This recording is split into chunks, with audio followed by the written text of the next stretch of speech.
Good afternoon, everyone. I'm Nata Duburi. I'm the established professor of Gender and Women's Studies and also director of the Center for Global Women's Studies. We're here today to kick off the celebration of International Women's Day. It's actually next week, but we're starting a bit early. International Women's Day has been celebrated annually for more than 100 years.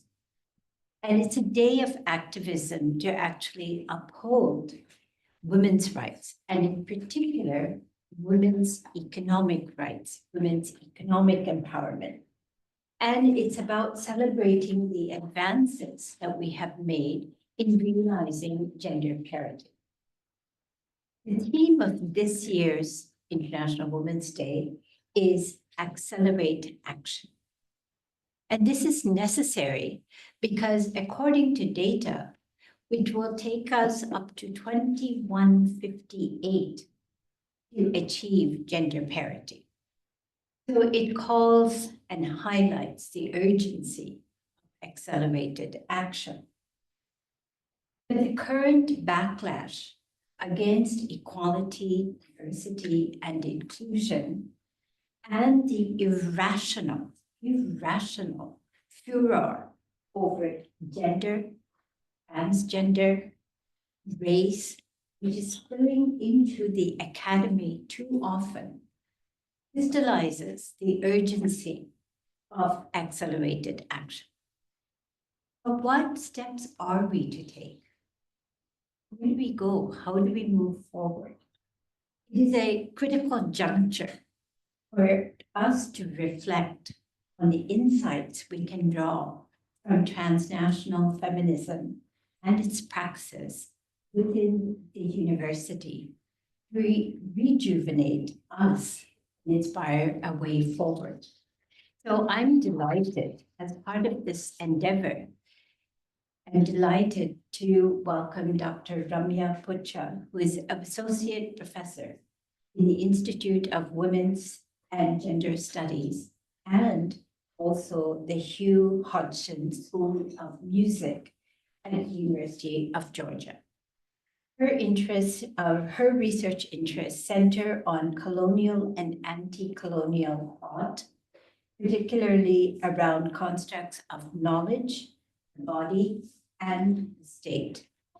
Her first book, The Dancer's Voice, Performance and Womanhood in Transnational India, from Duke University Press, 2023, develops a transnational feminist method for studying Indian performance cultures. Her book has been awarded prizes, and in 2025 from the Asian Studies Association, and in 2024 from the Dance Studies Association. So I'm really delighted that Dr. Putcha has come and is going to be speaking about transnational feminism and its practice. Politics in the academy.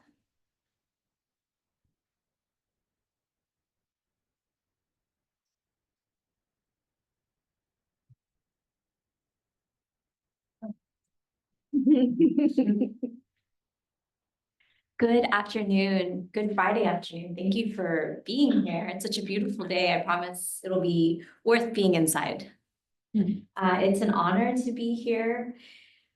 Dr. Duvuri was, I don't think this is saying anything out of turn. She was the original feminist in my life, for quite some time, whole life, actually. So it is an honor and a privilege to share intellectual space with you today.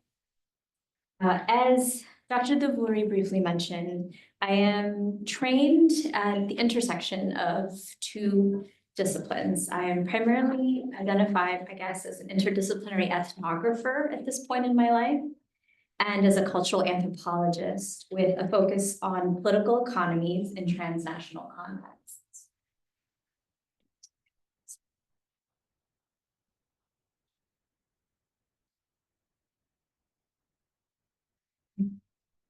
The majority of my work has focused on themes of migration and gender that track through and by modern South Asian cultural production, particularly those that utilize the political economies of the body. My work straddles the social sciences and humanities, and in my current appointment at a public university in the southern regions of the United States, I am jointly appointed in an Institute for Women and Gender Studies, as well as in a school of music.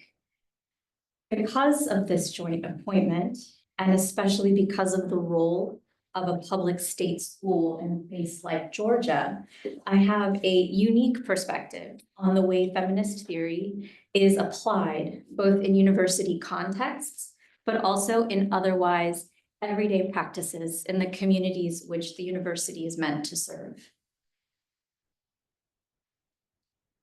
In the interest of situating my comments today such that they might be most useful to all of you in the room, I'll start first by introducing myself just a little and explaining my trajectory into feminist studies. Then I'll offer some specific thinking partners drawn from a body of work known more generally today as critical transnational feminist theory. I hope to have plenty of time at the end for a more informal conversation among us about strategies and resources. My training in the US is primarily occurred across what is known today as area studies, which to my understanding is an American phenomenon. Area studies programs which focus on curated geographical areas such as South Asia or Latin America are relatively young in the US, born as they were in the immediate aftermath of the Second World War. As the intellectual children and grandchildren of fields established through colonial contact zones, such as sociology or anthropology, these programs, of course, bear the residue of Oriental studies and other kinds of epistemic paternalisms. And as a product of Cold War intelligence funding, such programs train students through federal grants like the Title VI program, which focuses on what are called foreign languages. These programs are interdisciplinary and emphasize immersive language skills for students, encouraging them to travel to regions, primarily in the Global South, to study language within cultural contexts. The goal of such programs is to train students not only to be able to read and write in a foreign language, but also to be able to speak fluently and interact with native speakers in colloquial dialects. In the past, particularly under the Obama administration, these programs were vital to the US Foreign Service. The students who trained in certain languages, for example, like Arabic, were helpful for intelligence gathering and other kinds of diplomatic work after the events of September 11th and the subsequent War on Terror. My training, like many other second-generation immigrants from the previously barred regions of Asia, occurred against this backdrop.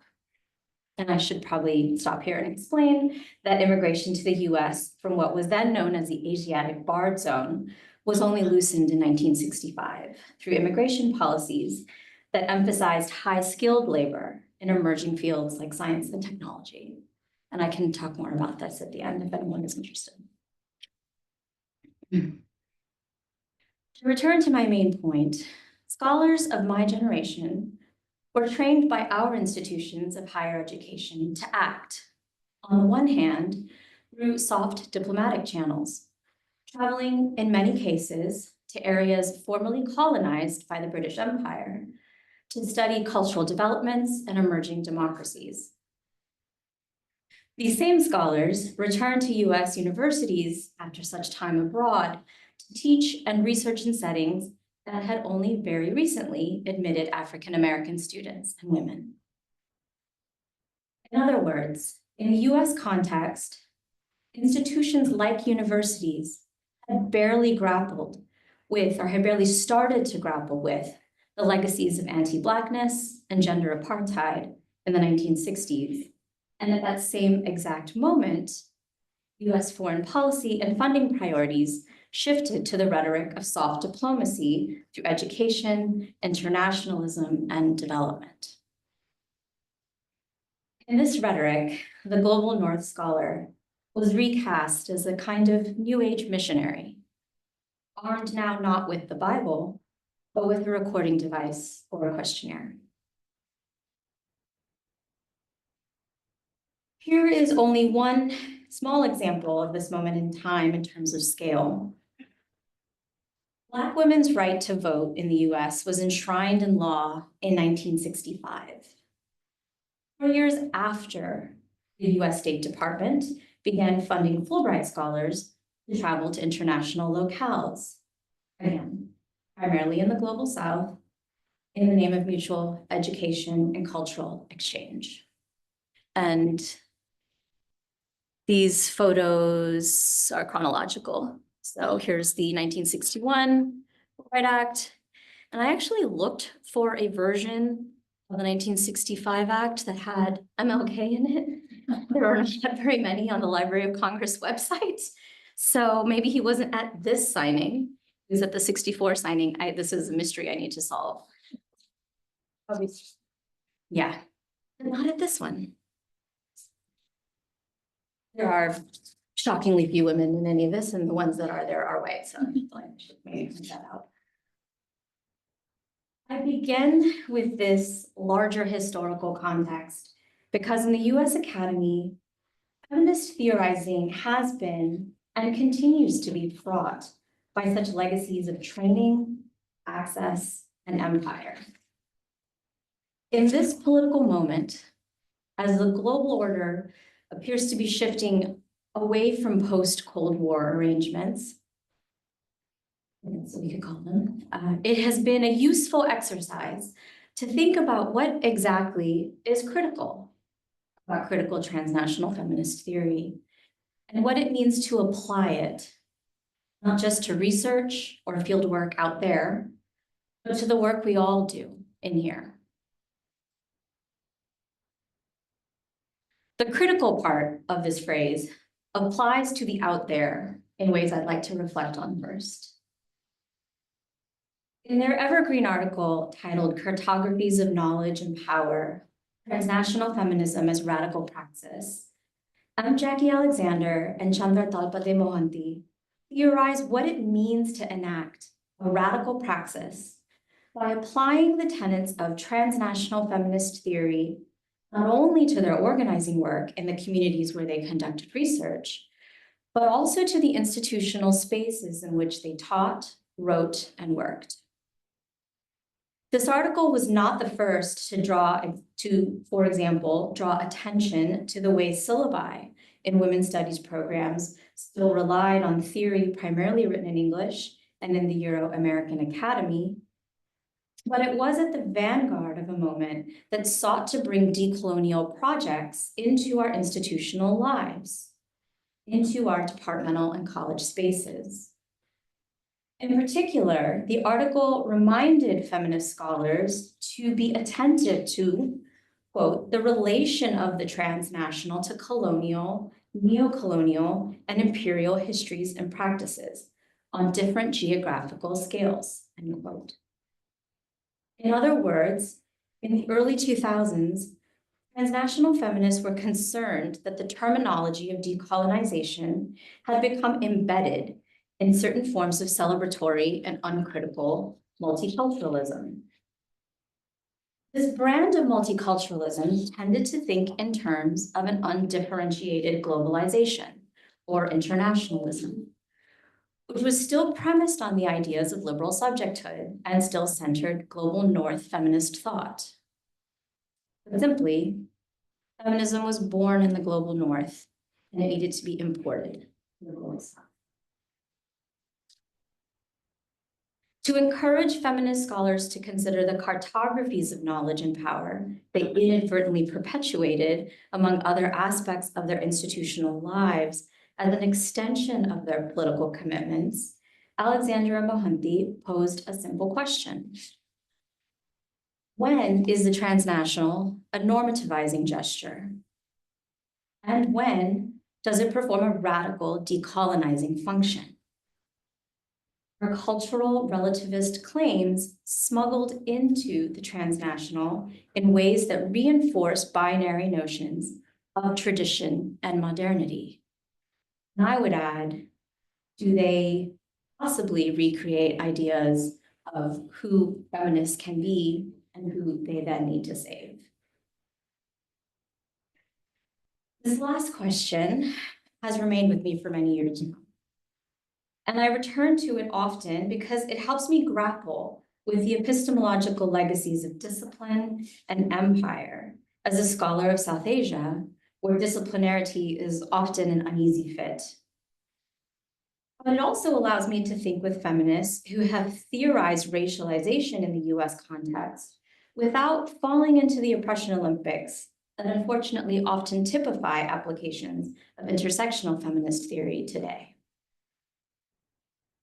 I'd like to turn now to some specific examples of how transnational feminist praxis operates in institutional settings in the context where I am located to explain what I mean. One of the largest challenges in feminist studies in the US, well, at least before a few weeks ago, at least, was finding ways to encourage students, as well as colleagues, to resist the kinds of neoliberal rhetoric that breeds a separation between the academy and activism. The separation was most painfully obvious for those of us who stood in solidarity with our students as they protested and then were arrested for protesting the ongoing genocide in Gaza. Before these events, however, in my research for my first book, this tension was particularly on display when it came to exploring issues of caste and race, which are not the same, in transnational feminist courses. Without going into too much detail for right now, my first book explored the way caste traveled with Indian immigrants to the US in the post-civil rights era, that is, in the second half of the 20th century. I explored this history through focusing on the Indian dancer, who has, in settings around the world now, operated as a signpost for India, especially as India increasingly came to be represented as Hindu. So this slide or this image featured prominently in the introduction to my book. And in the introduction, I talk at length about what it means to sort of the assumptions of this image, which is of course that the dancer speaks English and that the joke here is that she works for a call center. And well, I can say more about it, but for now, the important piece is that she speaks English. In the book, I examine how transnationalism celebrates and silences other bodies through the policies of multiculturalism, which require the management of racial difference, particularly through language and speech. The social forces that sever and then reconnect an Indian woman's voice to a body in the United States in the post-1965 era not only demonstrate the limits of multiculturalism, but also reveal the corporeal and materialist logics of race and assimilation in transnational communities.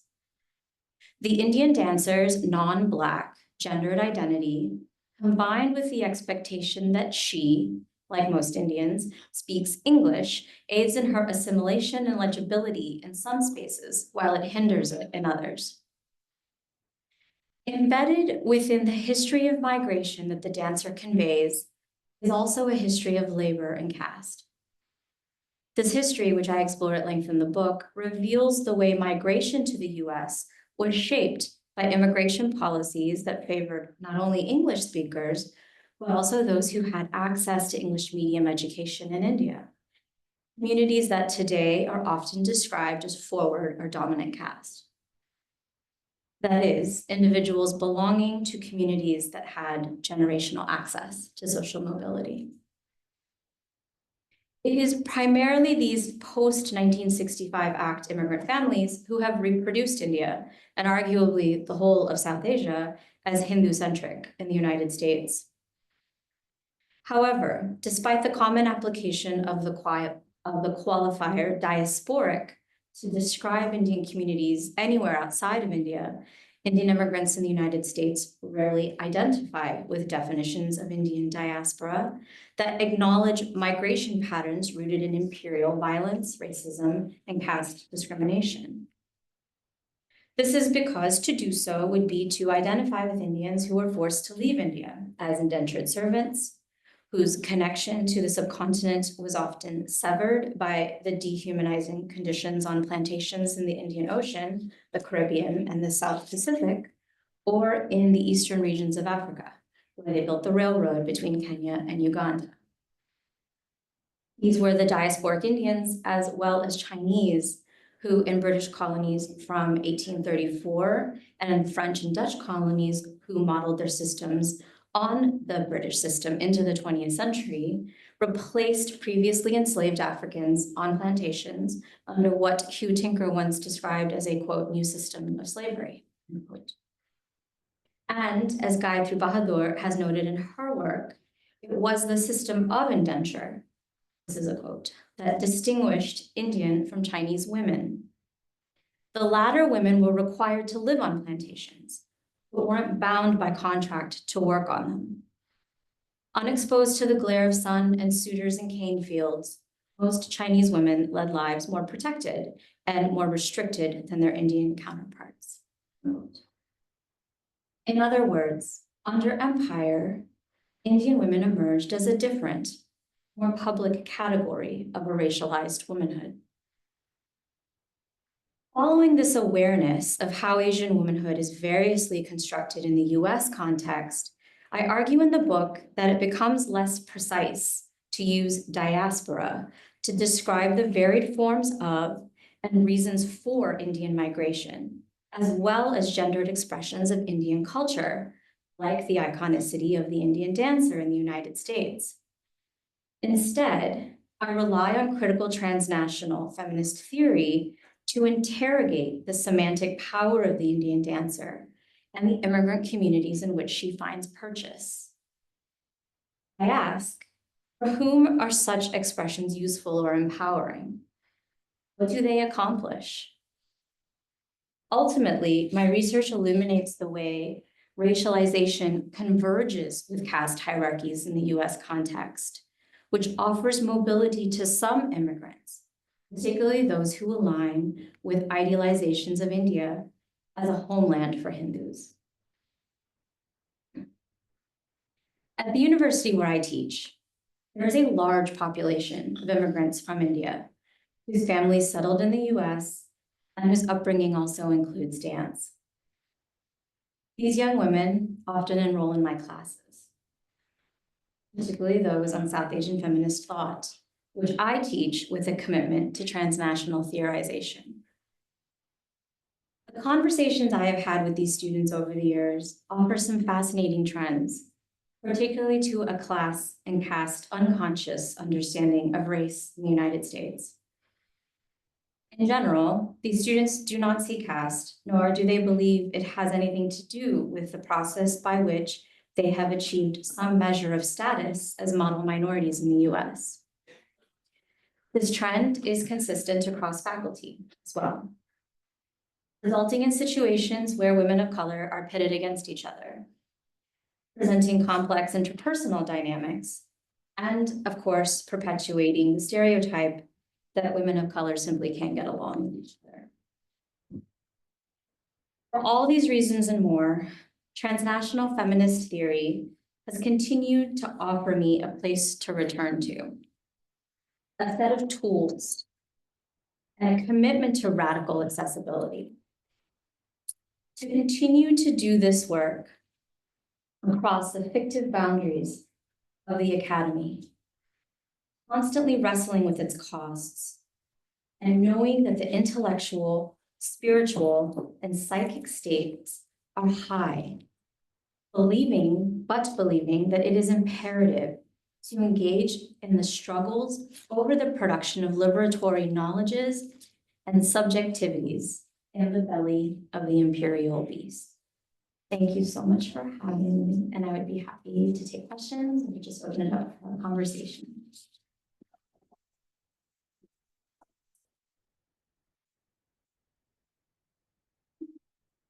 There will be questions also online. Yeah.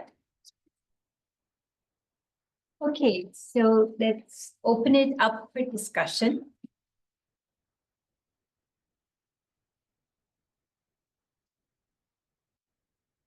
Anyone would like to start?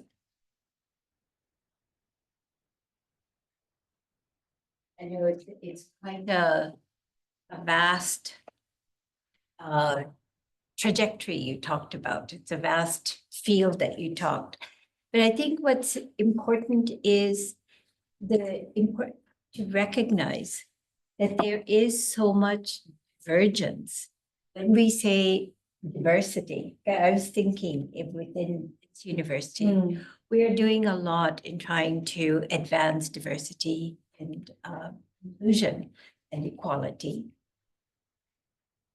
But we're not grappling with the fact that there are differences within the communities that we're reaching out and saying who are oppressed. And how do we deal with the differences between groups, between Blacks, between international students who have different nationalities? Yeah. That is a big issue that we have to grapple with if we're going to actually realize truly equality, diversity, and inclusion. What would you say to that? Oh, gosh. I mean, should I stand up? Sorry. I think that the things I've learned, at least, and obviously I'm speaking from a very different context, so forgive me for maybe missing some of that translation. I think let me tell you a story. The first thing that happened when certain measures were taken to limit this work was to eradicate the language of equity. Because I think that there was a kind of shrewd awareness that if you got rid of equity, the rest would have to go. Like if you kind of cut away at the idea that people have different needs, you can't do a one-size-fits-all solution, that the rest of the system would sort of start to crumble, or people would become demoralized.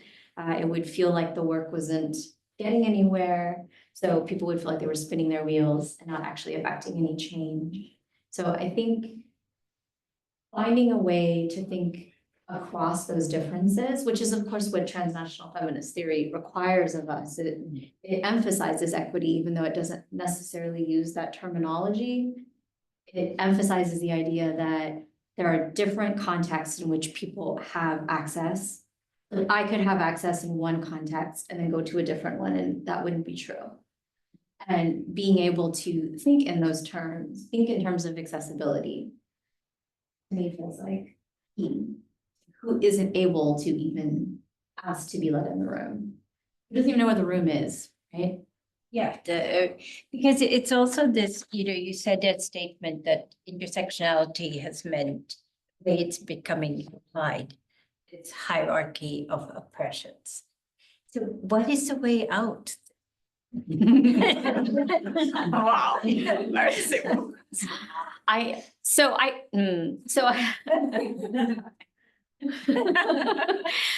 I can tell you that, yeah, I debated even putting that sentence in there, and you and I had a conversation behind the scenes about the use of that term. I think again, speaking from what I know and the context in which I am working and theorizing, intersectionality has unfortunately become a tool to think in terms of legal redress and only in terms of legal redress, which means that a harm first has to be committed for that access or lack of access to even become visible. And it also just perpetuates, and this isn't my argument, this is just Jasbir Puar's argument, that it tends to perpetuate some of the same flaws of liberal feminist thought, and that it focuses on the individual in ways that are not actually going to disrupt systems of power. So the way out, I mean, I think in the spaces where people are able to think about, think in terms of community, those seem to be spaces where that's more possible, but the university doesn't really lend itself to that, does it? It wants to. I don't know if it wants to, but like we want it to. But it's actually quite difficult to build community in these spaces. It takes an incredible amount of concerted effort. People want to come here, do their job, they want to go home, maybe they don't live nearby. Like there's just like very simple logistical things that make it difficult to think that way. So, I mean, to me, it's like the small things about how we actually act as a community. And in my case, that means a lot of shared meals. Like I do a lot of potlucks at my house. This had nothing to do with like my official job duties, but I've found that I can actually meet my students where they are if I open up my home to them. Food really always seems to bring people's guard down, and I find out about struggles that I would never know about otherwise. So I'm telling you to have more people over for food. I don't know. I'm not really sure if that's a strategy, but Well, maybe there's something the Office of the Vice President for EDI should be thinking about. Reaching students where they are, I think that's a really important point. Yeah, it's very important. And it is something within this particular university, because I also came from America to here. And that was the biggest difference I saw, was the lack of social interaction between students and faculty. It's just not done. So that, but maybe some of you can talk about how you have come from different places into the program. And what is it that you do to build a community? no pressure.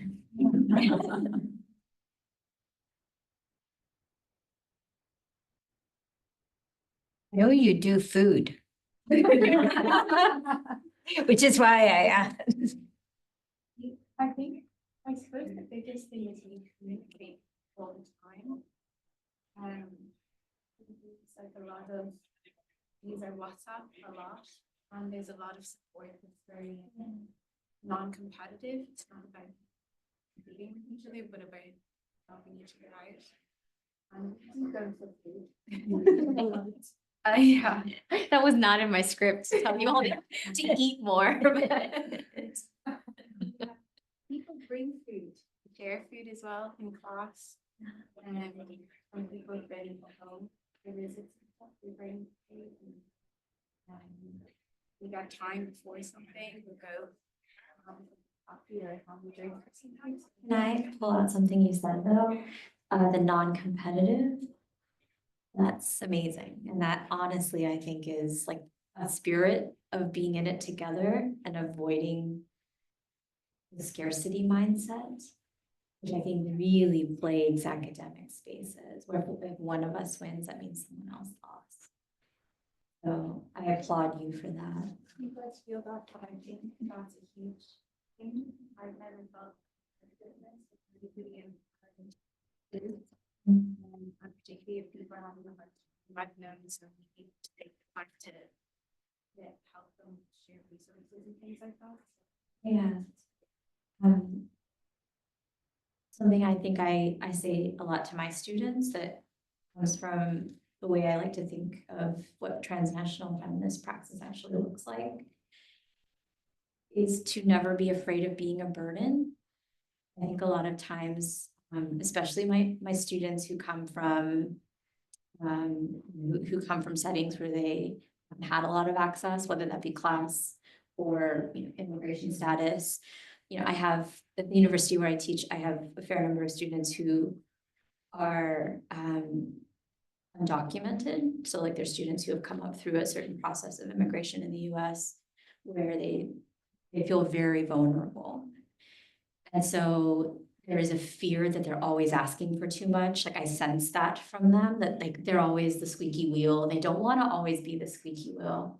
And so something that I work on with them is some students will need more today, but another student might need more tomorrow, and it's fine. Like if we start worrying about we're asking for too much, I think that's where community actually really starts to fall apart. So I appreciate that you all are doing that for each other.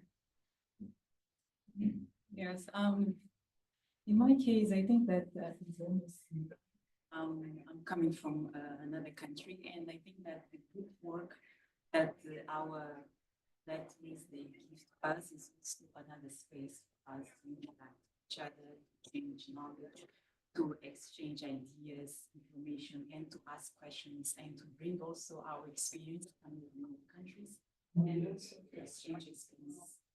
So it's a very good space also to know each other and to have this sense of social inclusion. You mentioned that there are some challenges now with some students, immigrants. I have a question about that. Now that the country, United States, has a new president, a new administration, how do you envision the future? Y'all are killing me. Oh, so I'm gonna give you the best hopeful answer I can muster in this moment. I was sharing with her that I've been in the UK for about a month now, and so a lot of what's happened, I've been viewing from afar. And because of that, I have, I guess, had a little bit of distance from how I think people are actually feeling in my department as these things are happening. But I am receiving all the emails, of course. And what I'm seeing, and which is giving me hope, is that the university, the US university in many cases is basically a hedge fund. Do you know what I mean by that? Like it's a financial institution in a lot of settings. It has a lot of lawyers. We have a lot of lawyers. And what I've watched is these lawyers mobilize. Suddenly there's like a shifting of alignments. So like whose side is the university on? Is it on the side of the faculty? Or is it on the side of like the investment strategy that's been driving it this whole time? And I've been shocked that it seems to be moving in step with protecting like academic freedom, with protecting its students. Students who, for example, have lost their funding because of some of this chaos, or whose labs have been shut down or are no longer allowed to be, working on their research because of the things that have happened, the things that the executive orders that is issued. So in the moment right now, what I can say is that I'm watching the university figure out what side it's on in this moment in history, at least my university. I can't speak for all of them. But if you know anything about Americans, we're quite litigious. I guess it's something that we have going for us. So in this moment, I'm watching university administration step into that fray, because whether or not he realized it, he picked a fight with these giant corporate universities now, their bottom line. So I don't know, the enemy of the enemy becomes the friend. Something like that is happening from where I'm standing. And a consequence of that is that the students are actually being protected. So I don't know, ask me again in a month. I was just sharing that I had just started I just finished graduate school when he had first gotten elected the first time. So I remember this moment. I remember the Muslim student ban, for example. So I remember this moment in a way. It was it was scary, but it was a different kind of scary. But even then, I remember watching some pieces of the legal system sort of hold the line at this moment. That's, I think, what's happening. We shall see. And for whatever it's worth, I'm going to be there to fight. So whatever little amount of institutional power I have. And I'm watching my colleagues, people who are usually quite timid, learn to find a voice. And I work in a school of music where they really don't do politics. That's just not, I'm in the Institute of Women's Studies where they're always mad about something. And then I'm in the School of Music where they just want to be left alone with their instrument. So watching this happening on both sides gives me some sense that no one's going to take this line down. So that's the best we got, right? Thank you for the question. Thank you. I'm going to apologize. Thank you. I'm going to apologize in advance because this is another question about the American content. It's okay. I was ready for it. I opened myself up to it. I mentioned it. Yeah. To go back to Crenshaw's original writing about intersectionality, a key element of the axis she originally described as class. And it would appear, and this is a key criticism of the left over the last 40 years, that system of analysis, that focus of analysis, has been reduced to such a point now where it is now being exploited by forces that we've seen in the US and right across Europe and elsewhere, right around the world. So I'm interested to hear from a transnational feminist that issue of class, that issue of labor. It is a global phenomenon, but it's also a deeply national and regional phenomenon, about approaches to addressing that lack, which is manifesting itself in all kinds of places, obviously in America, elsewhere as well. Yeah, well, I was reflecting on so I was reading the Irish Times this morning, which I don't usually do with my morning coffee. But I was reading about elections in Germany and how they're being attributed to unemployment, right? So this like tracking of labor, like unemployment rates and the rise of the right, that these are somehow like deeply rooted, and that it's usually, you know, working class people who don't tend to have higher than usually don't even have a bachelor's degree, those sorts of folks who are especially vulnerable to some of that rhetoric. I'm going to speak about the US context because it's the one I feel most confident sharing information from. But in my sense is that the way this is tracked, that transnational analysis allows us to see, for example, why immigrant communities also voted for Trump. And my theory of my analysis is that it's because there is whiteness is aspirational, and in the ways in which it's aspirational, its political habits are also aspirational. So there are absolutely immigrant groups who might belong to an otherwise disenfranchised class, you know, like lowerly mobile, that's not a word, a less mobile economic group, but who would vote against their interests because they believe that it's a performance of a certain type of nationalist citizenship, right? To perform allegiance in a way because he's the more nationalist candidate. So it's that piece of it. Like, I think what I'm saying is that the class analysis allows us to see that class doesn't really participate in these sorts of electoral politics in an easy way.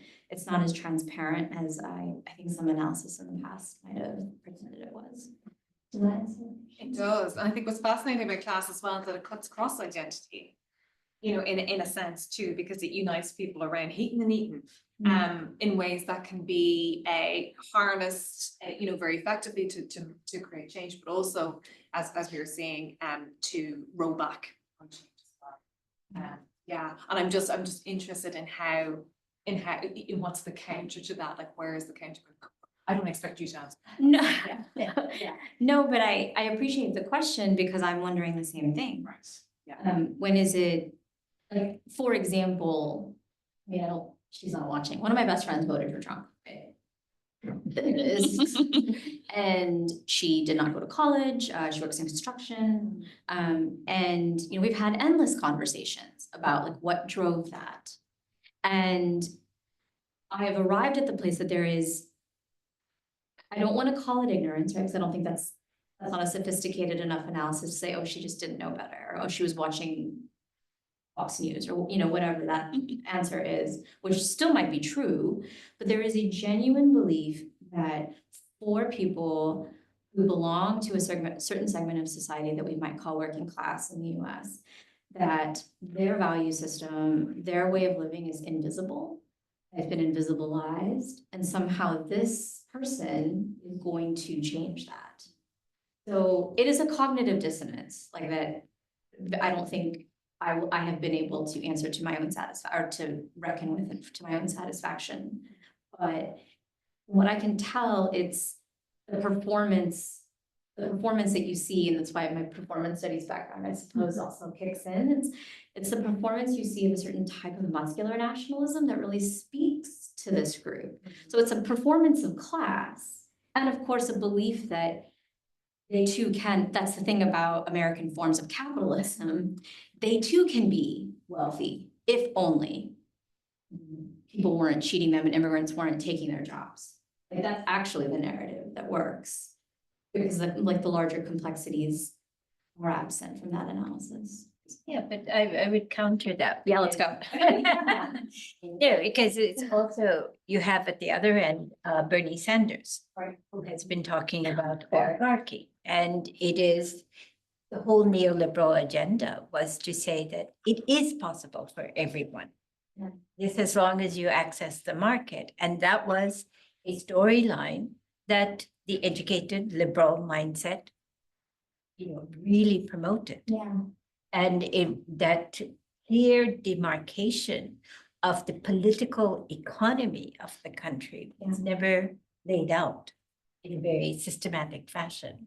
And now we're saying, oh, oligarchy, does that thing exist? Oh, yes, it's Musk, it's, Cook, it's Bezos, and it's Zuckerberg. Yeah. And they have wealth and they have access to political power. This very simple understanding of how economic wealth and political power really operate together. It seems to be a no-brainer, but it has never been put starkly in front of people. Yeah. And so, And it's not going to be. yeah. I mean, that's the thing about it. Yeah. So, I mean, yes, class. But it is because class has actually never been front and center. The whole argument. Oh, yeah. I mean, it's, That's the issue, I think. I'd agree. Yeah. And they know, and I go on endlessly in class about class. There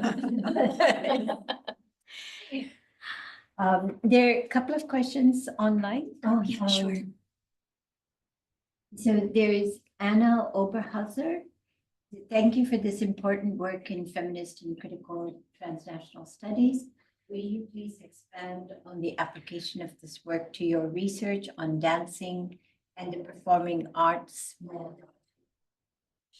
I will, yes, I will briefly talk maybe a little bit about the work that I'm doing right now, what brought me to the UK. So I was in London doing ethnographic research on yoga and communities of yoga. So I've been really interested in the evolution of yoga, starting from the late 19th century, and sort of how it has become detached from other ways of thinking about health in the body. So for example, I was chasing a bit of I was going a little bit down a rabbit hole because I learned from some archival work that in the early modern era, when the Dutch and the French were first sort of like searching for plants that could be used for early botanical or pharmaceutical purposes, that the people who they would rely on for that type of what's now called ethnobotanical knowledge were people who were understood as yogis, because they really understood the flora and the fauna. So I was at Kew Botanical Gardens trying to track down sort of like where knowledge that yogis carried, how that sort of operated in creating the pharmaceutical industry and sort of plant science more generally. So that's one thing, sort of tracking the body and how the body gets dissociated from different forms of knowledge. That's one application. Yeah. That's very interesting. The other one is one of our students. Being from the Irish traveler community, the university has been excellent in ensuring that our culture is welcome and celebrated. This week, holding a number of events to promote our culture. I feel a real sense of belonging in the university. Are there similar events held within your university to promote diversity and inclusion?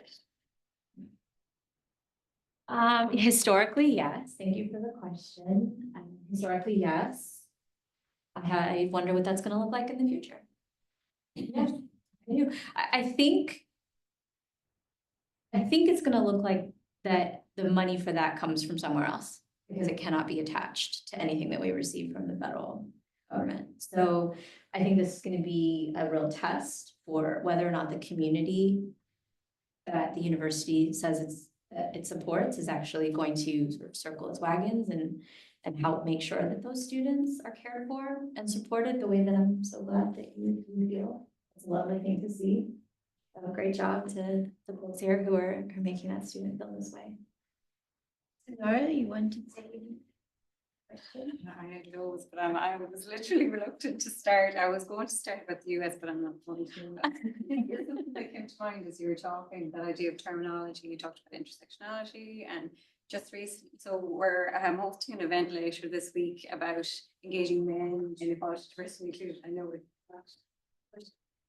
I suppose that whole idea of engaging people who aren't necessarily coming to the table, not just that you're sometimes speaking into a vacuum of the people that you're constantly encountering. How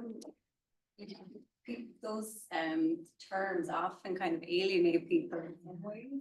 We're kind of and I'm thinking of the US and how they came into universities and dismantled equality, diversity, inclusion units, you know, or DEI units. And just something that just, do you have any thoughts on that? I do. I have many thoughts. So I never liked the word diversity. I actually thought it was a disservice to the projects that it was meant to serve.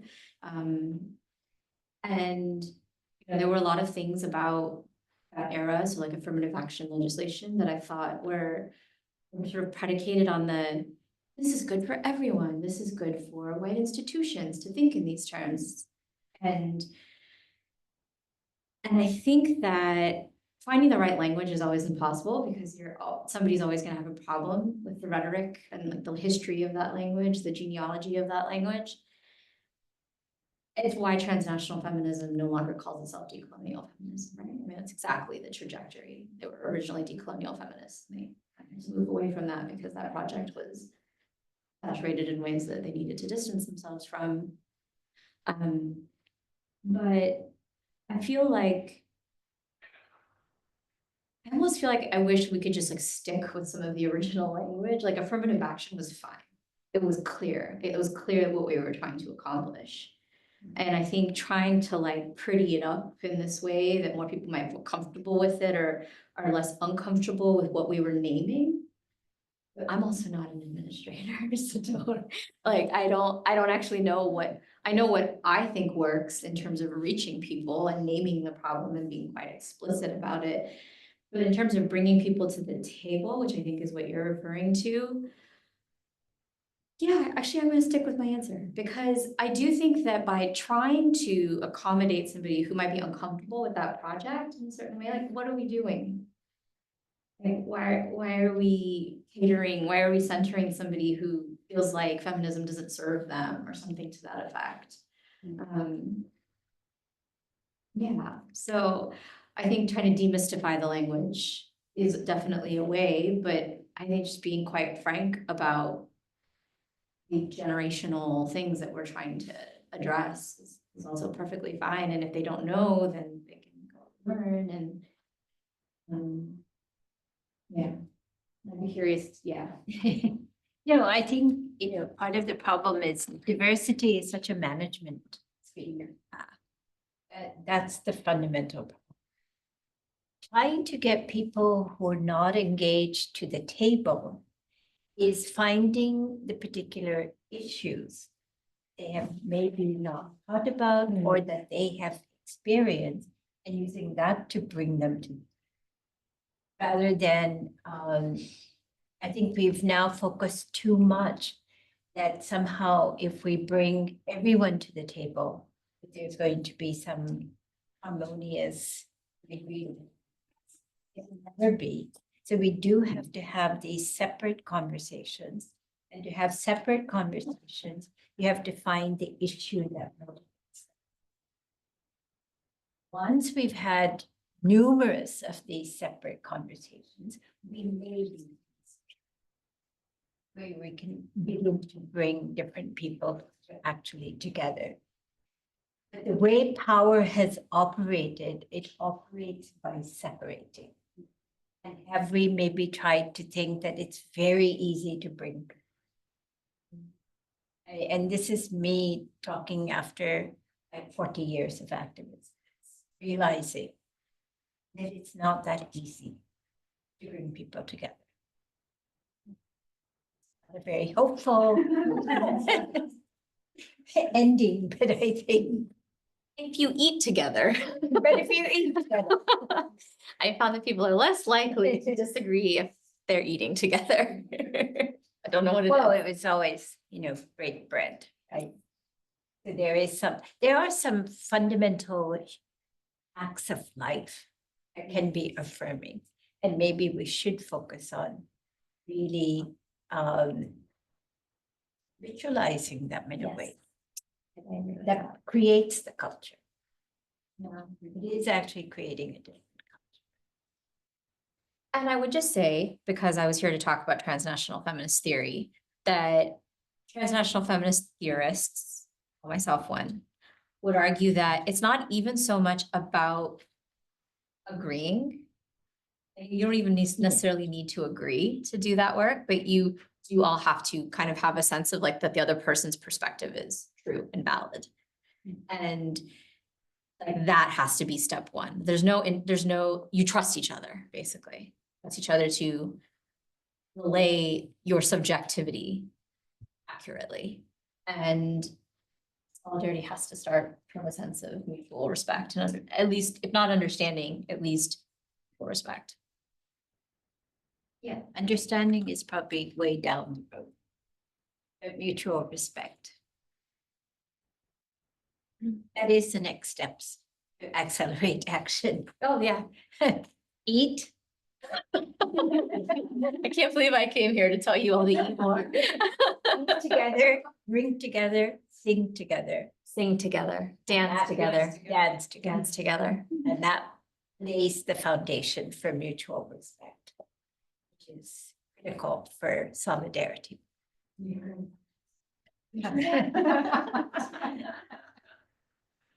So, That on campus. any more questions? Nothing else on?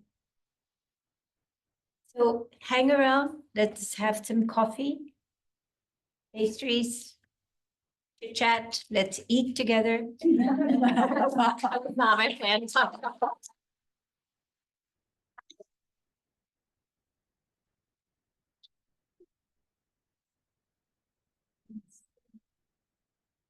I was thinking, I need to get those.